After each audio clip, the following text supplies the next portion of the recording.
नमस्कार दोस्तों, स्वागत है आपका इस वीडियो में। आज की इस वीडियो में हम लोग संस्कृत व्याकरण और हिंदी व्याकरण के कंबाइन तरीके से आपको किस तरीके से क्वेश्चन लिखना है उसके बारे में हम लोग जानने वाले हैं।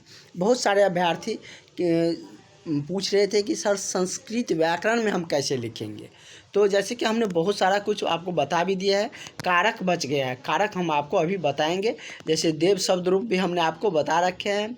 उसके बाद उपसर्ग प्रत्यय भी आज हम लोग देखेंगे। बहुत सारे क्वेश्चन आज हम लोग देखने वाले हैं, लेकिन उससे पहले हम आपको बता देते हैं संस्कृत वाले और हिंदी वाले व्याकरण में कैसे क्या कुछ आपको लिखने हैं। ठीक है, जैसे कारक पूछेगा, इससे पहले हमने आपको एग्जाम्पल के तौर पर संधि विच्छेद में समझाए भी थे। जैसे क्या है ये संधि विच्छेद, ये जो आपका है वो हिंदी व्याकरण के लिए है। सारा कुछ परिभाषा सारा कुछ दिया गया है और सारा कुछ हमने आपको बता भी रखे हैं। वही आप इसी नोट्स में नीचे आइएगा तो यहाँ पर संस्कृत व्याकरण है।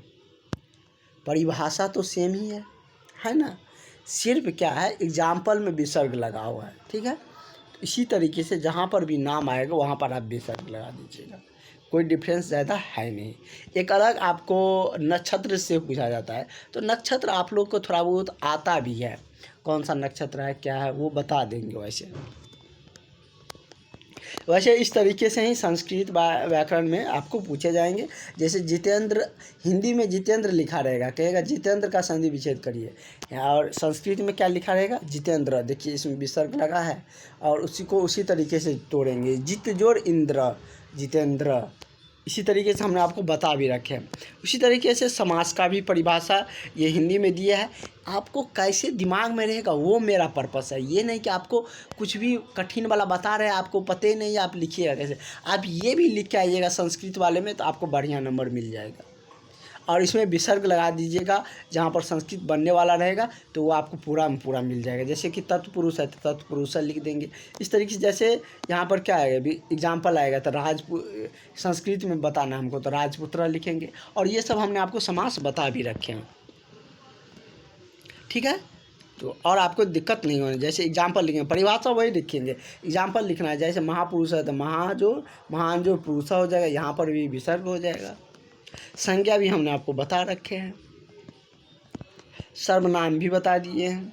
जो भी क्लास लिए हैं उसको सारा कुछ बता रखे हैं। और जो अभी तक क्लास नहीं लिए हैं इस नंबर पर कॉल करके क्लास ज्वाइन कर लीजिए। ये तो अभी हम बता रहे हैं कि क्या कुछ डिफ्रेंशिएट है, लेकिन एग्ज़ाम से पहले जैसे जिस दिन एग्ज़ाम रहेगा उस दिन हम आपको उससे पहले बता देंगे कि ये क्वेश्चन आप रख लीजिए, ऐसे आप कॉपी लिखिएगा, आपको 100 में 100% नंबर आएंगे।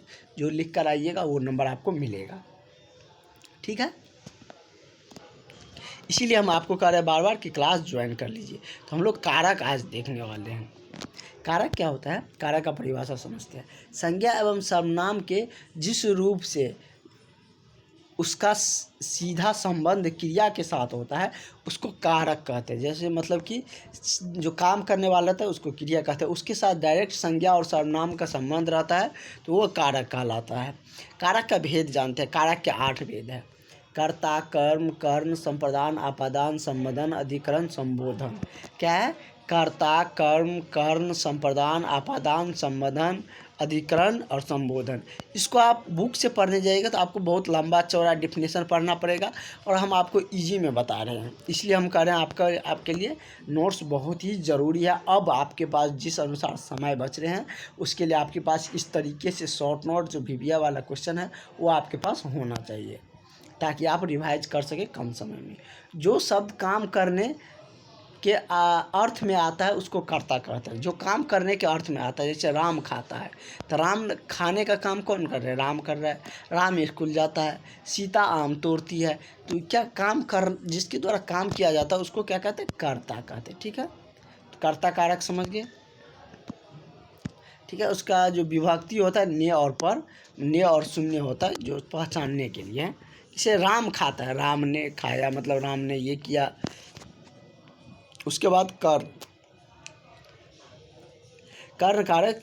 और हिंदी का क्लास आपको कल सुबह से मिलने लगेंगे, नोट्स भी कल मिल जाएगा जो क्लास लिए हैं। क्रिया का फल जिस शब्द पर पड़ता है उसे कर्म कारक कहते हैं। जिस पर क्रिया का फल पड़ता है, जैसे कोई काम किया, कर्ता ने काम किया और उसका फल पड़ा जिस पर, तो वो क्या कहलाएगा, कर्म कारक कहलाएगा। क्या कहलाएगा, कर्म कारक। कर्म कारक जैसे कि मैंने राम को बुलाया, लोगों ने चोर को मारा। किसको? राम को बुलाया, तो जिस पर फल पड़ रहा है तो वह क्या होता है? मतलब कर्म कारक कहलाता है। ठीक है, जैसे चोर को, मैं मतलब इसका विभक्ति को है, जिसमें जिस वाक्य में को देखने को मिलेगा वो समझ जाइएगा कि वह कर्म कारक है। आपको जनरली ऐसे पूछा जाएगा कर्ता के बारे में लिखे, कर्ता का परिभाषा उदाहरण सहित व्याख्या करें, तो इस तरीके से लिखिएगा।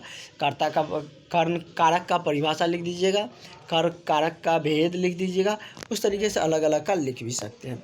कर्ण हो गया करण, जिस शब्द से संबोधन का बोध, संबंध का बोध हो उसे कर्ण कहते हैं। जैसे से या के द्वारा संबंध, मतलब जैसे कि चाकू से अमरूद काटते हैं, चाकू का संबंध है अमरूद काटने से, मतलब जिसका संबंध हो, संबंध स्थापित करता है, उसको कर्ण कारक कहते हैं। जैसे कि वाल्मीकि जी के द्वारा रामायण लिखी गई, किसके द्वारा?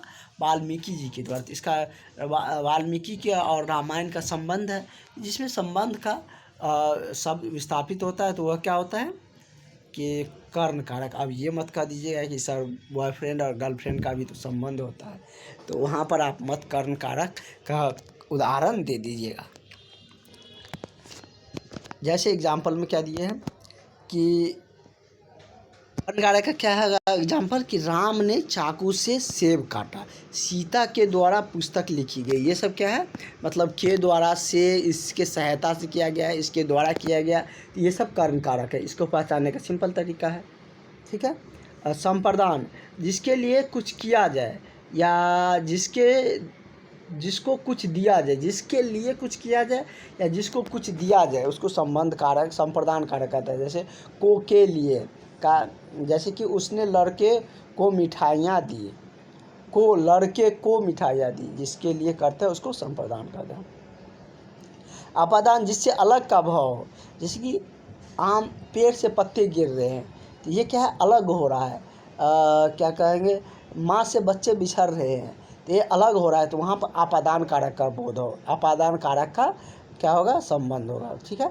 इसमें भी विभक्ति से ही होता है, लेकिन इसमें बिलगाव का, अलगाव का भाव, मतलब कि भाव प्रकट होता है। देखिए इतना एक लाइन में हमने परिभाषा लिखा है, जिससे अलग होने का भाव प्रकट होता है। इतना सिंपल में आपको कहीं पर भी लिखा हुआ नहीं मिलेगा। जैसे हिमालय से गंगा निकलती है, मतलब उससे अलग हो रहा है, तो ये क्या हो गया? आपादान कारक। पेड़ से पत्ता गिरता है, ये क्या हो गया? मतलब पेड़ से बिछड़ रहा है, तो ये भी आपादान हो गया। वह घर से गया, यह भी क्या हो गया? आपादान कारक हो गया। अब देखते हैं संबंध कारक। संबंध कारक क्या होता है? किसी अन्य शब्द के साथ संबंध या अलगाव, लगाव का प्रतीत हो, जैसे विभक्ति काके की, रारे, ये सब क्या है? संबंध कारक। अधिक